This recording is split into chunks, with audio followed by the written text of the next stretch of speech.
de hoy le he llamado expectativa versus realidad.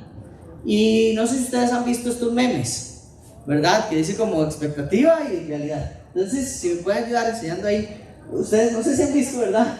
Pero este es un meme que se utiliza como lo que yo esperaba que pasara y la realidad de lo que pasó, ¿verdad? Aquí tengo otro para los que aman los gatos, cuando se quiere tomar una foto con un gato, expectativa y realidad. Hoy el mensaje se trata de esto porque vamos a hablar de la entrada de Jesús a Jerusalén. Cuando Jesús entra a Jerusalén y todas las personas que lo ven llegar tienen una expectativa de Jesús, pero hay una realidad de lo que realmente está haciendo Jesús. Entonces vamos a hablar de esto en este mensaje y quiero, nuevamente le digo, que siga su Biblia en Juan capítulo 12, del versículo 12 al 19. Estamos en una serie que se llama Ha llegado la hora. Y este momento es un momento muy importante en cuanto a esta serie, porque es una exposición muy pública de parte de Cristo cuando Él entra a Jerusalén. Es una exposición muy pública donde todo el mundo lo ve y que representa mucho en esto que significa ha llegado la hora. Ha llegado la hora de esta manifestación pública. Ha llegado la hora de que pasen algunas cosas que ya vamos a estar estudiando. Entonces, vamos a leer, dice el texto, aparece en las pantallas si no tiene Biblia, y si no, por favor, búsquelo en su Biblia. Leo en Nueva Biblia, Las Américas. Al día siguiente, cuando la gran multitud que había venido a la fiesta oyó que Jesús venía a Jerusalén, tomaron hojas de las palmas y salieron a recibir a Jesús, y gritaban: Hosana, bendito el que viene en el nombre del Señor, el Rey de Israel.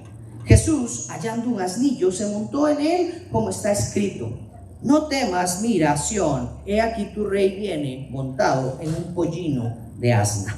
Sus discípulos no entendieron esto al principio, pero después, cuando Jesús fue glorificado, entonces se acordaron de que esto se había escrito de él y de que le habían hecho estas cosas. Y así la multitud que estaba con Jesús cuando llamó a Lázaro del sepulcro y lo resucitó de entre los muertos daba testimonio de él.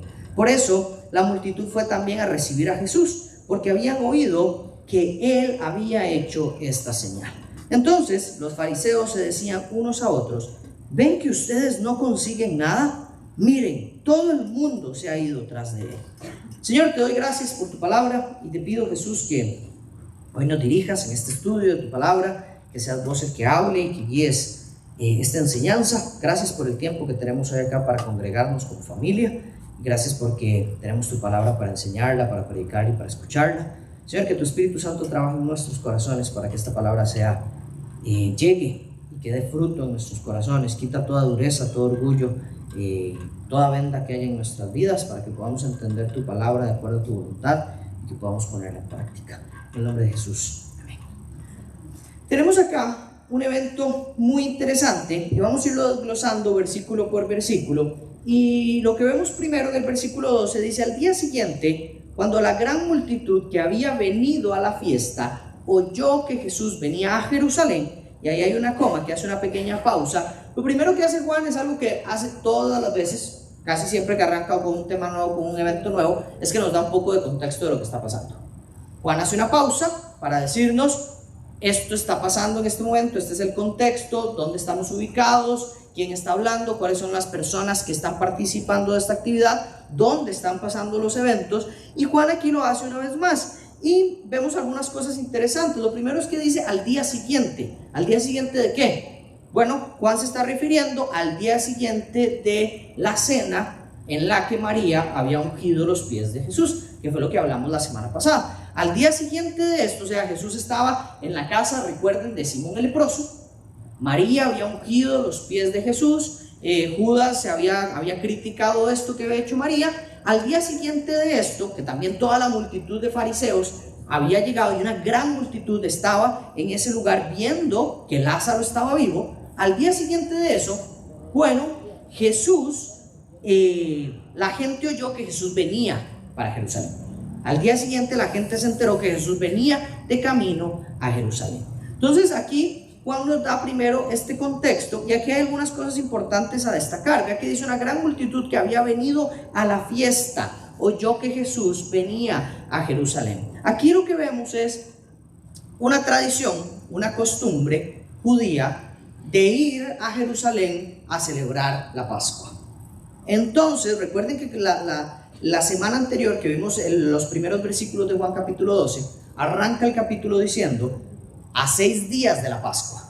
O sea, si ya pasó un día después, estamos a 5 días de la Pascua. ¿Verdad? Entonces estamos en esta semana de la Pascua donde muchísimas personas de todas partes del mundo, judíos de todas partes del mundo que están dispersos en diferentes partes del mundo, se acercan a Jerusalén en esta fecha para celebrar la Pascua. Entonces imaginémonos que es como lo que nosotros hoy entendemos, por decirlo así, una semejanza a la Semana Santa, y que viniera un montón de gente a nuestra ciudad a celebrar la Semana Santa. Es algo así lo que está pasando. Llega gente de todos lados, de todos países, que celebran esto, se acercan a la ciudad, y entonces ahí en la ciudad van al templo, realizan sacrificios y celebran. ¿Qué celebran? Un recordatorio de que Dios hace muchísimos años los sacó de Egipto, los liberó. Entonces esta es la gran celebración que ellos están teniendo. Tienen muchos otros elementos que hemos compartido en algún momento, pero en general esto es lo que están celebrando. Y hay miles de personas que llegan a esto. Entonces este es el escenario que Juan nos está planteando. Un escenario en donde en Jerusalén está llenísimo de gente, porque la gente vino a celebrar, está lleno de personas de múltiples lugares, y la gente está ahí para celebrar a Dios. Y ese es el escenario en el que dice Juan que la gente, la gran multitud de personas había venido a la fiesta. Hay algunos comentaristas que dicen que más de 1,5 millones de personas estaban en Jerusalén para ese momento.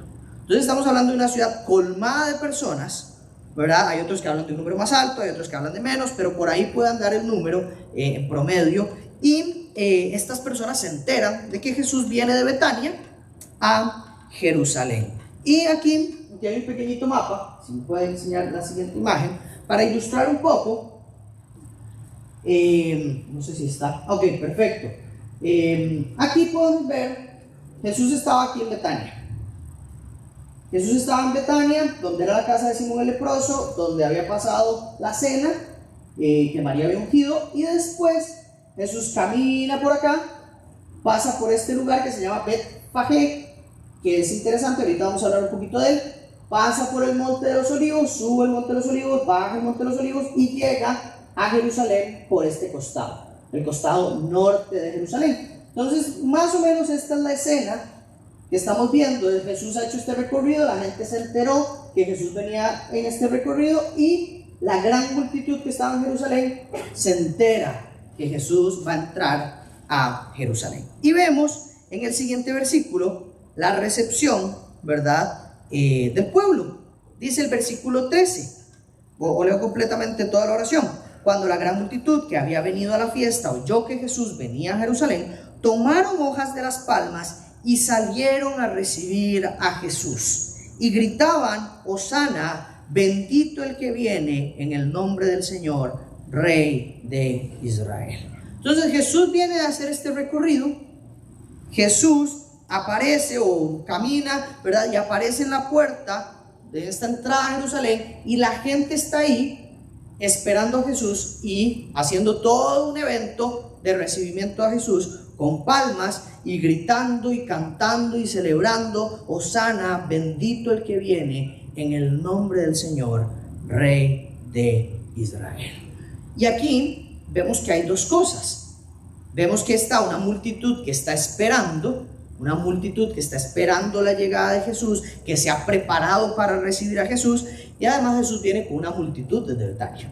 Entonces es un montón de gente que viene con la misma idea, la idea de recibir a Jesús, alabarlo y exaltarlo. Y cuando vemos las palabras, dice: Hosana, bendito el que viene en el nombre del Señor, el Rey de Israel. Esto es una frase común, típica y conocida, no es como algo que se les ocurrió en el momento. Si usted busca el Salmo 118, aparece textualmente esta misma frase que están usando aquí los judíos. Entonces es un cántico que utilizaban que el rey David utilizaba, que se utilizaba en los tiempos del rey David, y aquí ellos lo están replicando y lo están utilizando una vez más, pero lo están utilizando para con Jesús. Entonces están haciendo una declaración muy importante, porque lo usaban con el rey David y ahora lo están usando para Jesús, en la misma forma de expresarse de Jesús. Y la palabra Hosana, que tal vez a veces usted ha cantado en alguna canción o la ha escuchado en algún momento, si no la ha escuchado, es una palabra extraña, pero lo que significa es como esta frase típica que oímos cuando hay en algún lugar una monarquía de salve ahora el rey, ¿verdad? Es básicamente eso lo que significa, como salve ahora el nuevo rey, ¿verdad? Entonces es una expresión de reinado lo que está haciendo el pueblo. El pueblo está recibiendo a Jesús y lo está recibiendo como un rey. Algo que es muy atípico en lo que venimos leyendo de Juan. Había un momento anterior, cuando Jesús los alimentó, en el que todos los que estaban ahí presentes dijeron y quisieron hacerlo rey, pero Jesús huyó de ellos. Y aquí nos topamos otro momento en donde hay una declaración pública de todas las personas nombrándolo rey. Y esto es atípico, ¿por qué? Porque hemos visto mucha controversia, hemos visto mucha polémica, hemos visto oposición, que es mucho de lo que Juan nos habla, la oposición de parte de los fariseos. Y aquí vemos un momento en donde hay una exaltación hacia Jesucristo, donde no lo vemos hacer ningún milagro, no lo vemos predicar, simplemente llegar y la gente lo está alabando y adorando. Y es algo diferente, y uno podría ver que es algo, qué bueno que está pasando esto, qué bueno que están adorando al Señor, qué bueno que están alabando a Jesús y que lo están reconociendo como Cristo. Y Juan, aparte de mencionar esto, dice, claro, no solamente hay una recepción del pueblo en cuanto a bendito el que viene en el nombre del Señor, sino que en este momento se da algo muy particular y es el cumplimiento de un evento profético. Ve que dice el versículo 14, Jesús, hallando un asnillo, se montó en él como está escrito. Y les leo lo que está escrito, es Zacarías capítulo 9, versículos 9 y 10, porque ahí Juan hace un pequeño resumen, pero se los leo completo. Dice, regocíjate sobremanera, hija de Sión, está refiriéndose a Israel, da voces de júbilo, hija de Jerusalén, tu rey viene a ti. Esta es la parte, tu rey viene a ti, justo y dotado de salvación, humilde, montado en un asno, en un pollino, hijo de asna. Y ahí es donde termina, ya después viene otra profecía, pero básicamente es el texto al que se está refiriendo Juan como el cumplimiento de la profecía. Entonces, lo que vemos acá es no solamente un momento donde Jesús es exaltado como rey, no solamente un momento donde la gente se ha preparado para recibir a Jesús, sino que hay un cumplimiento de una profecía. Y aquí esto me gusta montones porque yo creo que uno puede pensar como, ¿qué importancia tiene que fuera un asno, que fuera un caballo, que fuera pata? ¿Qué relevancia tiene esto? Y uno podría decir, no tiene ninguna importancia, Jesús pudo llegar en lo que le diera la gana, que sí, va a ser siempre Jesús. O sea, eso no afecta a su señorío, eso no afecta a su reinado. Pero sí hay un elemento importante, ¿cuál es? Que Jesús cumplió absolutamente todas las profecías que hablaban de él. Un judío podría decir, si él no llegaba en asno, no, es que el Mesías se anunciaba que llegaba en asno y Jesús llegó caminando. Pero eso no fue lo que pasó. Jesús cumplió absolutamente todas las profecías, aún antes de nacer. Había cumplimiento de las profecías.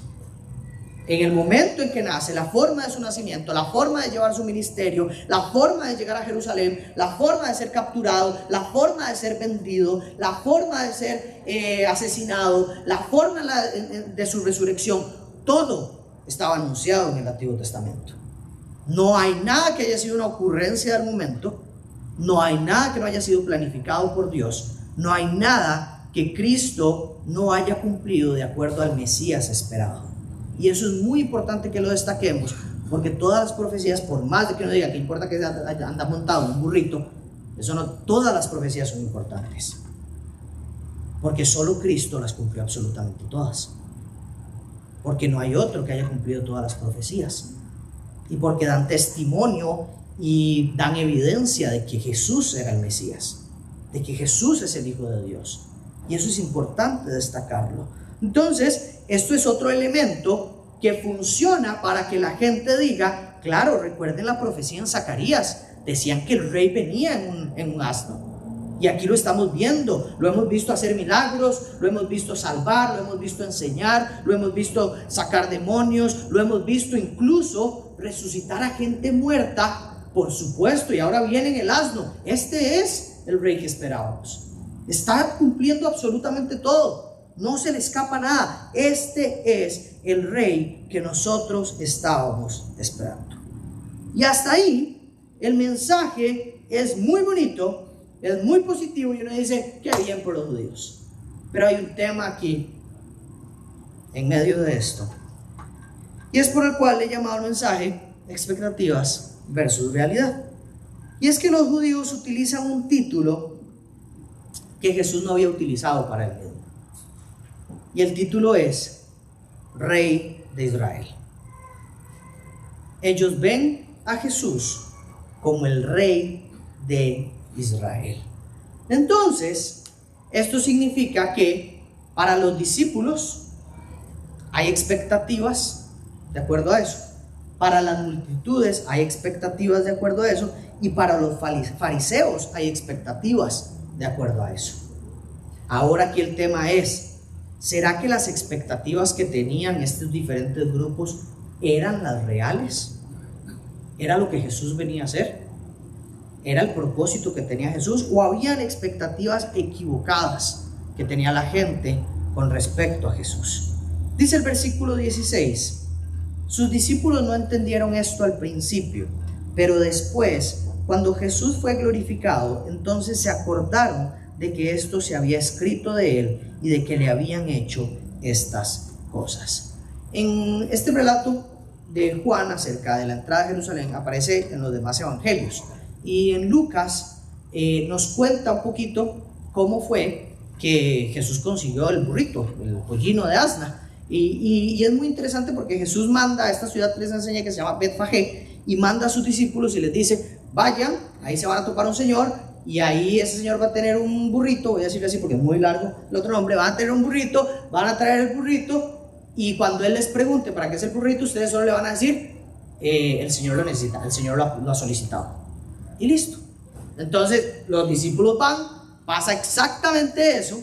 Ellos van, agarran el burrito que se encuentran, el Señor, el dueño, les dice qué están haciendo, porque se lo están llevando, y él dice, el Señor lo solicita, y el Señor, dueño del burrito, no dice absolutamente nada. Entonces hasta en eso vemos el poder de Cristo anunciando las cosas, y sus discípulos hacen esa tarea, le llevan el burrito, y Jesús entra con el burrito, pero ellos no entienden qué es lo que está queriendo decir, que es la profecía. No habían entendido este elemento de que Jesús tenía que entrar en un burrito. ¿Y por qué es que hay muchas cosas que los discípulos no entienden? Porque hay un elemento que para los discípulos no hace clic en ningún momento, y es que su maestro, su rabí, su Señor, el Señor Jesucristo, el Hijo de Dios, tenga que pasar por el sufrimiento que les ha anunciado. La expectativa del discípulo es que Jesús se imponga con todo su poder y que se manifieste todo su poder para con los romanos, para con los que no son sus discípulos, para con los que sí son sus discípulos, y que los ponga a ellos en lugares muy altos, en lugares muy importantes, y eso no es lo que pasa. Entonces aquí hay una expectativa de los discípulos que no les permite comprender muchas cosas de las que ocurren.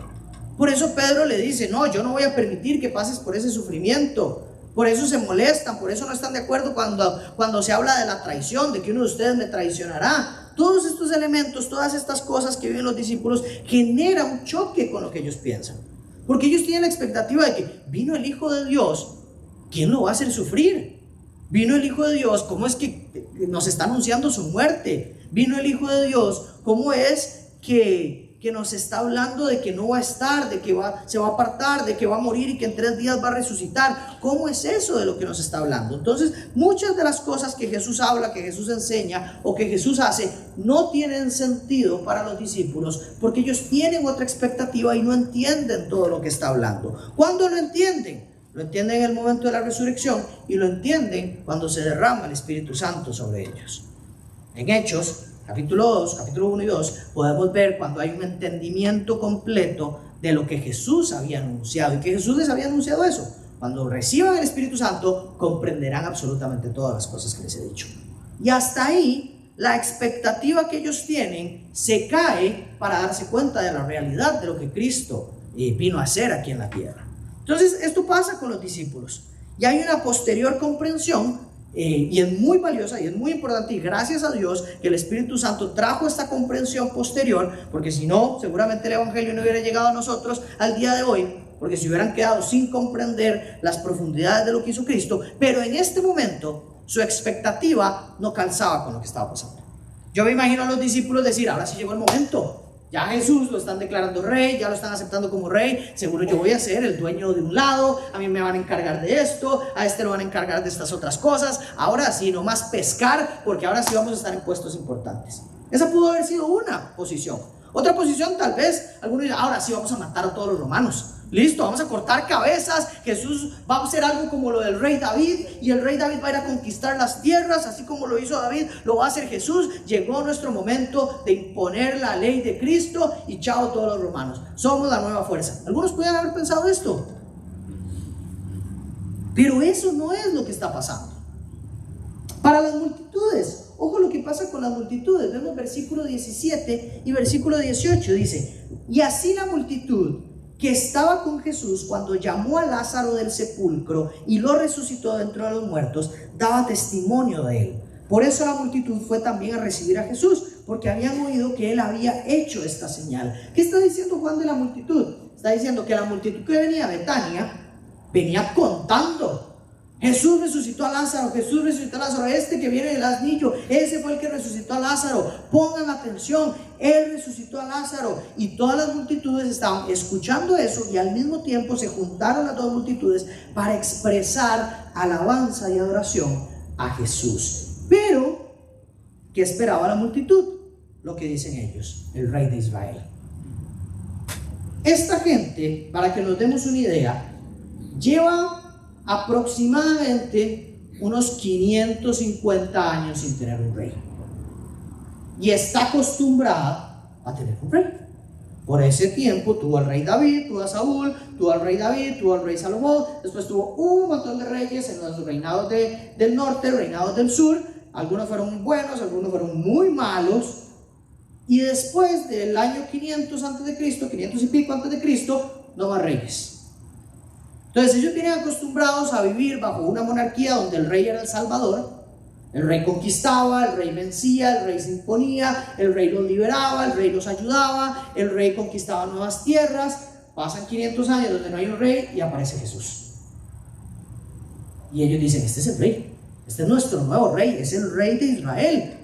Y tienen una expectativa como la que vivieron con el rey David. El Hijo de Dios, además hace milagros, cosas que no hacía David. Además lo vemos resucitando personas. Eso no lo hacía ningún rey anterior. Este es el rey de reyes. Este definitivamente es el rey que necesitábamos. Pero un rey que ellos necesitaban para librarse de la opresión política y social que estaban viviendo en el momento. Y esa es la expectativa que tiene la multitud. La multitud espera un rey que los libere de Roma, un rey que les diga: no tienen que volver a pagar impuestos, un rey que les diga: vivan libres, reconstruyan todo lo que quieran reconstruir, hagan de su vida otra vez lo que vivían antes. Ahora ustedes son libres de cualquier imperio que los quiera gobernar, porque aquí llegó el Hijo de Dios y viene para reinar en este momento y reinar para ustedes. Esa es la expectativa de las multitudes. Por eso está este recibimiento. El recibimiento se da porque ellos piensan que lo que habían esperado por tanto tiempo se está cumpliendo en Cristo, y que ese cumplimiento se va a dar en el aquí y en el ahora. Y en una parte de esto hay mucha verdad. Claro, ellos estaban esperando al Mesías, y sí estaban delante del Mesías. El problema es que su expectativa de lo que iba a ser el Mesías es muy diferente de la realidad de lo que iba a ser el Mesías. Y el último grupo de personas que vemos acá son los fariseos. ¿Qué dice el texto en el versículo 19? Entonces los fariseos se decían unos a otros: ven que ustedes no consiguen nada. Miren, todo el mundo se ha ido tras de él. Ya aquí vemos un punto donde los fariseos están peleados entre ellos. Ya se agarran entre ellos y se están reclamando, diciéndose, ahí probablemente se están diciendo los más importantes a los menos importantes, ustedes no sirven para nada. Los mandamos a capturar a Jesús y vea cómo viene. O sea, ¿qué hicieron? Imagínense los fariseos decir, vayan allá a Betania, se enteran de lo que pasó, se deshacen de ese compa y más bien vienen toda la multitud y ahora todo el mundo está celebrando. Usted dice, no, todo salió al revés. Todo salió terrible. Esta es la escena. Los fariseos dicen, vean, todo el mundo se ha ido detrás de él. ¿Y cuál es la expectativa que entonces están desarrollando los fariseos? Es una expectativa de que Jesús vino a hacer el trabajo de ellos y que ellos ya no sirven para el pueblo y que entonces el poder y el control que ellos tenían sobre el pueblo lo van a perder. Eso es la expectativa. Claro, este Jesús está yendo, vean la preocupación es, todo el mundo se ha ido tras de él. Qué lamentable es que alguien se preocupe porque la gente se está yendo detrás de Jesús. Imagínense un pastor decir, angustiado, no se vayan detrás de Jesús. Y compa, ¿para qué está usted? Algo bueno está haciendo que usted está haciendo que se vaya detrás de Jesús. No lo detenga. Pero aquí vemos a los fariseos enojados, furiosos, peleándose entre ellos porque todos estaban siguiendo a Jesús. Y todo el mundo, es una expresión obviamente exagerada, pero en esta fecha parecía que era todo el mundo. Toda la multitud que estaba en la Pascua, en el momento donde hay más judíos centrados en un solo lugar, haciendo algo específico, y en ese momento, en vez de estar con los fariseos, en vez de estar escuchándolos a ellos, en vez de estarles pagándoles impuestos o pagando ofrendas, están detrás de Cristo. La semana buena de ellos se está convirtiendo en un caos porque Jesús está en la ciudad. Es terrible para los fariseos. Pero el problema es su expectativa. Y lo más curioso de esto es que en medio de esta adoración, esta alabanza, estas expectativas erróneas de los fariseos, de las multitudes, de los discípulos, aunque parece que todo muy lindo en que estén adorando al Señor, lo están adorando por las razones equivocadas. Y un texto que nos ayuda a comprender esto es este mismo relato, pero en Lucas. Porque dice Lucas 19, 41 al 42, Lucas 19, 41 al 42, cuando Jesús se acercó, aquí está diciendo cuando él iba de camino, y cuando se acercó, y ojo lo que dice el texto, al ver la ciudad, lloró sobre ella, diciendo, si tú también hubieras sabido en este día lo que conduce a la paz, pero ahora está oculto a tus ojos. Jesús llora porque dice, esta gente no está comprendiendo, hoy está oculto a sus ojos lo que realmente yo he venido a hacer.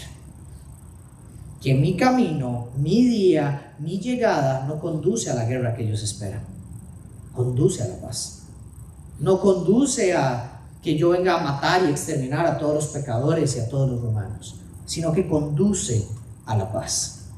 Y Jesús llora antes de entrar a la ciudad, sabiendo lo que va a pasar, que va a ser exaltado, que va a ser alabado, que va a ser proclamado rey, pero por las razones equivocadas o con la expectativa equivocada. Y eso le duele a Jesús en el corazón, porque yo creo que a todos nos dolería llegar a una actividad con un propósito y que la gente entienda mal ese propósito, y que nos hemos preparado enormemente para algo y todo el mundo lo entendió mal. Es como, oye, para nadie dice nada. Eso diría uno, ¿no? Nadie entendió lo que yo venía a hacer. Nadie comprendió el plan, nadie comprendió. Y esto es lo que está pasando. Entonces Jesús llora al darse cuenta que su pueblo, al pueblo al que fue llamado, le da la espalda porque tiene una expectativa equivocada. O lo está alabando, pero con la expectativa equivocada. ¿Y qué es lo que pasa? Que esta gran multitud, que en estos días, este día específico, lo está alabando, en unos días lo estará crucificando. Esta misma multitud que hoy está poniendo palmas a sus pies, cantándolo, diciendo Hosana, bendito el Rey de Israel, en unos días estará escogiendo a Barrabás en vez de al Rey de todos de reyes para que sea asesinado. Hay un lamento profundo de Cristo porque no comprenden lo que Él vino a hacer. Y cuando vemos este texto, podemos entender un poquito más, y lo que hemos visto en todo Juan, ¿cuál es el propósito de la llegada de Cristo. El propósito de la llegada de Jesús no es ser proclamado Rey de Israel.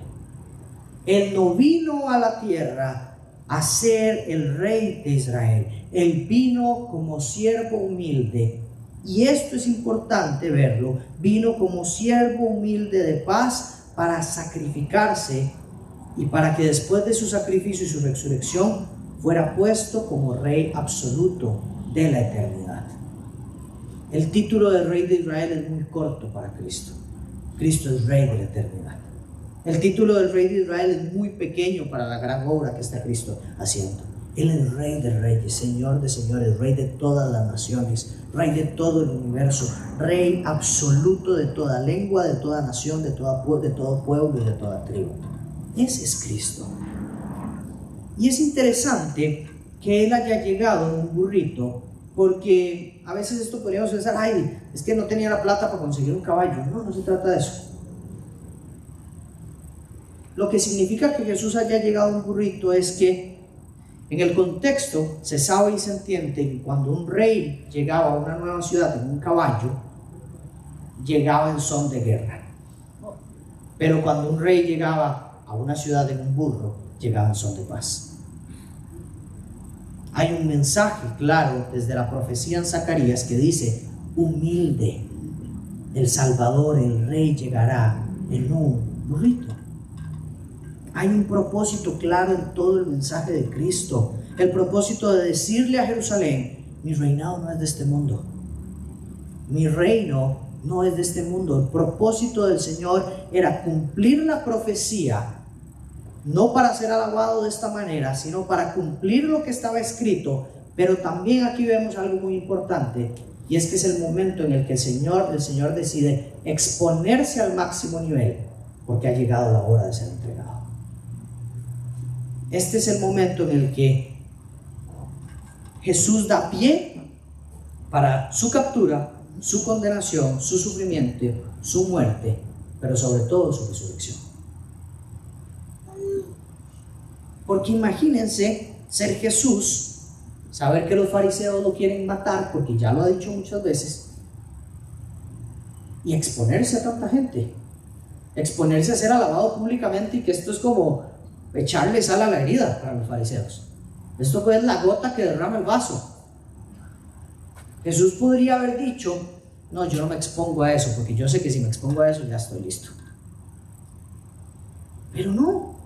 Él decide cumplir obedientemente el plan que tiene Dios y exponerse a la luz pública, apareciendo para que pase lo que tiene que pasar, porque es la antesala para su captura, su muerte y su resurrección. Y ahí vemos muestras de amor gigantes de Cristo, porque las muestras de amor de Cristo no son solamente el acto de la muerte y su resurrección, todo el camino de Cristo aquí en la tierra. Desde la eternidad, cuando Dios decide que Dios del cielo va a bajar a la tierra, es una muestra enorme de amor. Porque ¿para qué va a venir Dios a convivir con seres como nosotros? Siendo Dios. Y aquí vemos otra muestra de esto, que Él sabe que es necesario provocar esto en el pueblo, en este momento, en esta hora, en este lugar, con todas estas condiciones específicas, porque es lo que va a provocar el último elemento para que la gente diga: capturemos y matémoslo, ya no hay más chance. ¿Cuáles son las aplicaciones que tiene este texto para nuestra vida? Y yo creo que este texto de Juan nos invita a hacer una reflexión de cómo veo a Jesús en mi vida yo. ¿Cuál es la expectativa que tengo yo de Jesús? ¿Lo veo como un rey terrenal? ¿Es Jesús el rey de esta tierra, el rey terrenal? ¿Lo veo como un personaje histórico que ya no tiene ningún poder en la actualidad? ¿Lo veo como alguien que está al servicio de nosotros y que está para lo que yo necesite, para cumplir mis expectativas, para cumplir lo que yo considero que debe ser cumplido? Así como le pasó al pueblo, a la multitud, diciendo: ahora sí llegó nuestro rey, no voy a volver a pagar impuestos. Ahora sí llegó nuestro rey, voy a hacer lo que me dé la gana porque los romanos ya no me van a tener encima. ¿Es esa la expectativa que tengo de Jesús? ¿Es la expectativa tal vez o veo a Jesús como el apagaincendios? Y lo busco cuando las papas se están quemando, pero en mi día a día me olvido de Él. Cuando todo va bien no me acuerdo, pero cuando estoy feo en el trabajo, cuando estoy feo en la casa, cuando estoy feo financieramente, cuando me está yendo mal en todas las áreas, voy a Cristo. Ahí está el apagaincendios, a Él es el que necesito que me rescate y después vuelvo a mi vida como la vivía antes. ¿Será que veo a Jesús así? Porque yo creo que, y estoy seguro de que dependiendo de la forma en la que usted ve a Jesús, esas son las expectativas que usted se plantea sobre Él. Si usted ve a Jesús como apaga incendios, sus expectativas son que le apague sus incendios y que usted no tenga que pasar por ningún incendio, porque para eso está Jesús. Jesús bombero no va a permitir que yo me queme. Si yo creo que Jesús es rey terrenal, yo digo, Jesús, rey terrenal, no va a permitir que pasen cosas malas en esta tierra. Si yo veo a Jesús como alguien que no tiene poder en la actualidad, sino como un personaje histórico, claro, mi expectativa es que no haga nada, que no intervenga en mi vida, que no aporte nada a mi vida.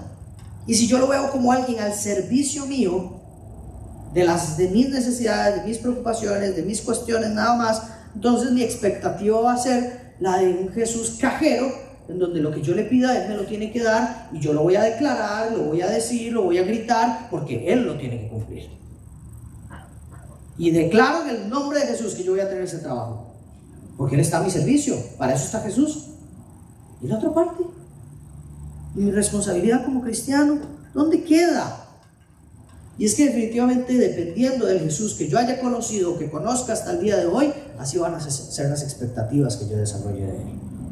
¿Cuál es el Jesús que usted conoce? Porque si hay algo maravilloso en esta vida de cristiano, es que hasta el día en que nos muramos y hasta el día en que estemos en la presencia de Cristo, no vamos a conocer 100% a Jesús. Vamos a ir teniendo conocimiento un poquito mayor conforme nos metemos en su palabra, conforme nos congregamos, conforme lo buscamos, conforme oramos, conforme el Espíritu Santo nos lo revela a través de su palabra, pero no voy a tener un conocimiento al 100% en esta tierra. Pero si yo no hago de estas cosas, me voy a tener que quedar con el conocimiento del que habla al frente, del que veo en tele, del que escucho en un video, del que me manda en un mensaje. Y eso puede ser muy lamentable, porque ese conocimiento puede estar muy errado. O sea, usted hoy mismo tiene que evaluar si lo que yo estoy diciendo aquí tiene sentido. Si lo que yo estoy diciendo acá está de acuerdo a la Escritura. ¿Es una verdad bíblica o son inventos de Andrés? Porque si son inventos de Andrés, usted tiene que decirme, usted tiene que corregirme, y si yo no me corrijo, jale aquí. Pero no puede quedarse usted escuchando lo que dicen del frente y decir, ay, sí, todo lo que dijo Andrés fue verdad, vámonos para la casita, ya conozco a Jesús un poquito más. No, mi hermano, así no funciona. Es una relación íntima suya con el Señor Jesucristo. Y a veces yo creo que los cristianos vivimos una vida frustrada de cristianismo porque no conocemos verdaderamente a nuestro Señor. Entonces nuestras expectativas son muy erradas de la realidad que presenta Cristo. Y nuestras expectativas no van acorde a lo que Jesús quiere mostrarnos.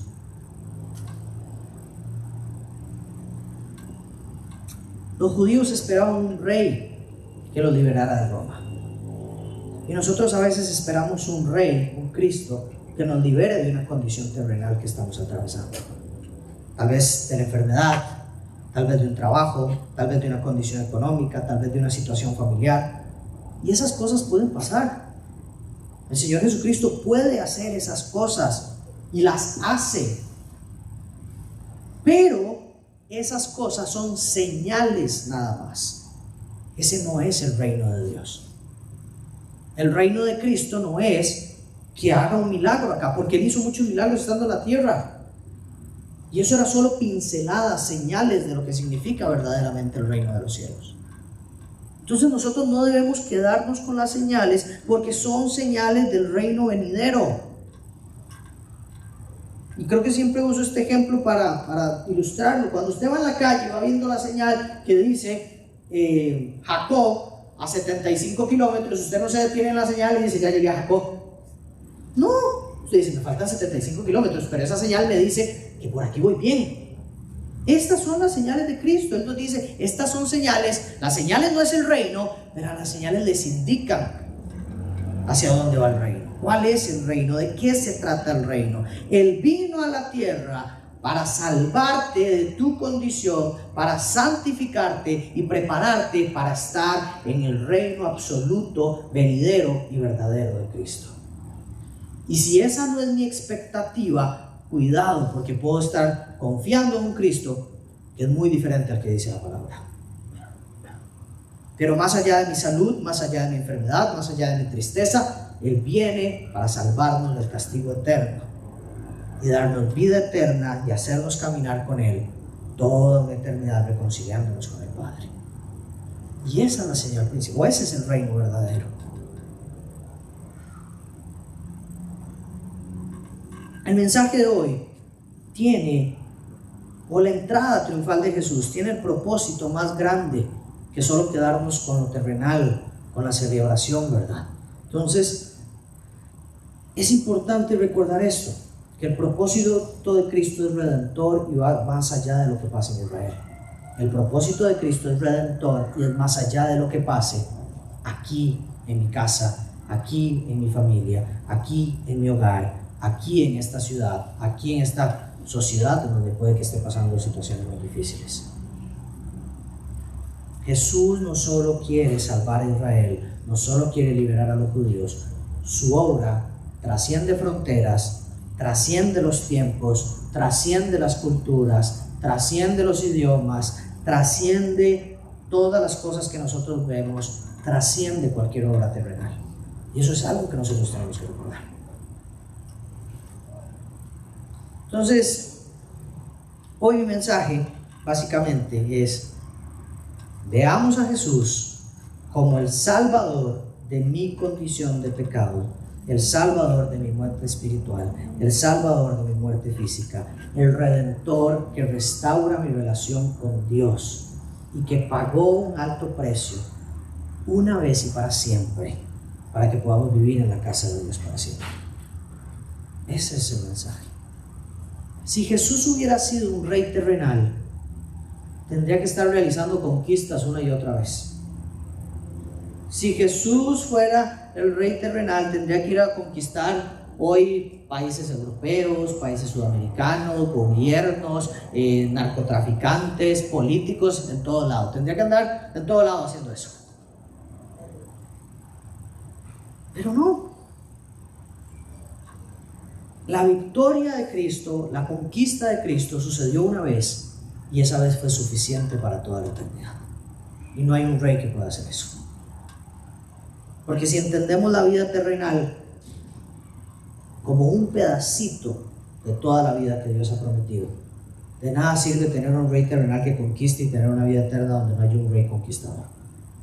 Pero lo que Cristo hizo fue conquistar aquí una vez y para siempre, y su conquista fue tan poderosa que no resuelve algunos problemas de esta tierra ahora, pero ha preparado inclusive una nueva tierra y un nuevo cielo. Y eso es lo poderoso. O sea, un rey terrenal podría decir: yo voy a solucionar y voy a traer paz mundial. Jesús dice: yo no voy a hacer eso, yo voy a hacer una nueva tierra y un nuevo cielo. Ese es el nivel de mi conquista. Y no tengo que hacer reuniones con nadie. Una sola obra para siempre. Ese es Cristo. Y ese es el que adoramos. Y yo creo que hoy debemos recordar la actitud de los judíos de adorarlo y de exaltarlo, traerlo a nuestra vida, pero entendiendo cuál es el plan de Cristo. Y decir: Hosana, bendito el Rey, bendito el Señor, el Rey de la eternidad. Hosana, el Señor, salve el Rey de Reyes, salve el Rey de todo Señor, el Rey absoluto, entendiendo su reinado, entendiendo su propósito, poniendo la mirada en lo eterno, no en lo terrenal, porque Cristo reina en lo eterno y la gloria sea para Él por los siglos de los siglos. Ese es el Rey que adoramos, un Rey eterno. Entonces, quiero terminar con esto, orando, y que usted se vaya a su casa reflexionando sobre cuál es el Jesús que usted conoce. Es un Jesús como el que conocían los fariseos, que era una amenaza. Es un Jesús como el que conocían los discípulos, que los iba a colocar en lugares especiales, que iba a reinar en ese momento específicamente, que los iba a salvar de muchas cosas en ese momento. Era un rey como el de las multitudes, que estaba enamorada de los señales, pero no del Señor, que quería muerte y destrucción para los que eran pecadores. O el Jesús con el que usted camina es alguien que lo acompaña en esta dura tierra, pero que ya tiene la garantía asegurada de una vida eterna con Él, para vivir plenamente en perfección bajo su gobierno, bajo su autoridad, donde nadie ni nada se lo va a poder quitar absolutamente. Cuando nosotros entendemos que nuestro Dios es soberano, nuestro Dios es poderoso, nuestro Dios es absoluto, nuestro Dios es eterno, que su reino no es de esta tierra, vamos a ver mucho más chiquititos los problemas de esta tierra. Cuando nosotros estamos demasiado afligidos en los problemas de esta tierra, probablemente estamos perdiendo la perspectiva de quién es Cristo y de qué se trata el reinado de Cristo. Señor, gracias por esta noche. Bendito sea Jesús, Rey de Reyes, Señor de Señores, que sea exaltado en lo más alto. Porque la obra tuya, Señor, fue una vez y para siempre. Y es suficiente para salvar, es suficiente para rescatar, es suficiente para redimir. Gracias, Jesús. Gracias, Jesús, por ser humilde. Gracias, Jesús, por reconciliarnos con el Padre. Gracias, Jesús, por cumplir absolutamente todas las profecías. Gracias, Jesús, por ser un rey diferente, un rey perfecto, un rey que nunca pecó, un rey que nunca falló, un rey que nunca dañó. Ser el rey correcto que necesitábamos para ser salvos. Gracias, Jesús, por ir hasta la cruz por cada uno de nosotros. Señor, ayúdanos a entender quién eres realmente. Ayúdanos a entender tu propósito, ayúdanos a entender tu plan, ayúdanos a entender tu gobierno, ayúdanos a entender tu soberanía, ayúdanos a entender cuál es tu propósito aquí en la tierra, cuál es tu propósito en la eternidad y cuál es tu propósito para nosotros hoy acá. ¿Qué estamos haciendo mientras esperamos la muestra absoluta o el cumplimiento absoluto o el 100% de tu reinado que se manifieste? Esperamos con ansia, Señor. Como los judíos esperaban al Mesías, esperamos nosotros tu venida o que estemos en tu presencia para poder disfrutar el 100% de tu reinado. Gracias, Señor, por permitirnos ser parte de esto. Gracias por revelarte a nosotros. Gracias por no quedarte oculto. Gracias porque tu palabra nos muestra quién eres. Y Señor, ayúdanos a caminar viéndote, conociéndote, confiando en vos y sabiendo que tu plan va más allá de lo que puedo entender, pero es bueno, es perfecto, es agradable y está bajo tu control y que ahí puedo descansar en paz. Bendigo, Señor, esta noche, nuestro camino a nuestros hogares. Te exaltamos y decimos, Señor, eres Rey de Reyes, Señor de Señores, por los siglos de los siglos. Amén.